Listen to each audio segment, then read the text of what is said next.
Hi friends, welcome to my channel జ్యోతిస్ garden world. నేను మీ జ్యోతి. అందరూ ఎలా ఉన్నారు? అందరూ బాగుండాలి, అందులో మనం ఉండాలి. ఈరోజు వీడియో ఏంటంటే చికెన్ 65 చేసి చూపిస్తున్నానండి. నేను చూపించినట్టుగా ఒకసారి ట్రై చేసి చూడండి. చాలా బాగుంటుంది. పైనుంచి క్రిస్పీగా, లోపల సాఫ్ట్గా చాలా బాగుంటుంది. ఒకసారి ట్రై చేసి చూసి ఎలా వచ్చింది అనేది నాకు కమెంట్ పెట్టండి. దానికోసం ముందుగా చికెన్ తీసుకొని దాన్ని నీట్గా కడిగేసుకొని ఒక బౌల్లో వేసేసుకోండి.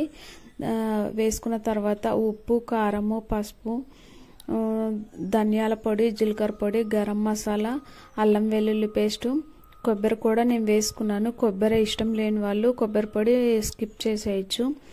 తర్వాత నేను తీసుకుంది 1/2 kgకి కొంచెం ఎక్కువగా ఉందండి. దానికోసమని 2 గుడ్లు వేసాను. మీకు ఎక్కువగా చికెన్ ఉంటే 1 గుడ్డు ఎక్స్ట్రా వేసుకోండి.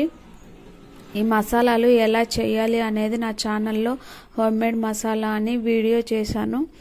అది ఒకసారి విజిట్ చేయండి. చూపించిన మసాలాలు మటుకు ఇందులో వేసుకుంటే సరిపోతుంది.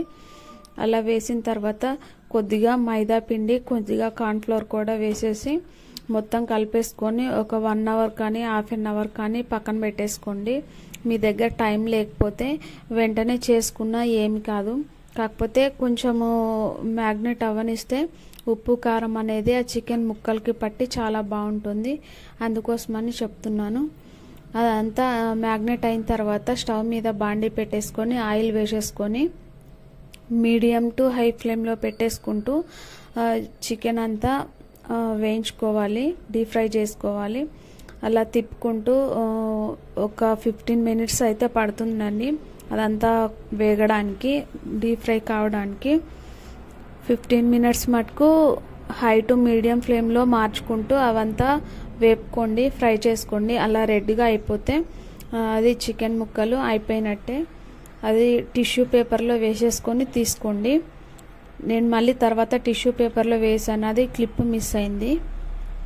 తర్వాత మిగిలినవి కూడా ఆయిల్లో వేసేసుకొని ఫ్రై చేసుకున్న తర్వాత ఒక ప్లేట్లో పెట్టేసుకొని తినండి. చాలా బాగుంటుంది. పైనుంచి క్రిస్పీగా, లోపల సాఫ్ట్గా కుక్ అయిపోతుంది చికెన్ కూడా.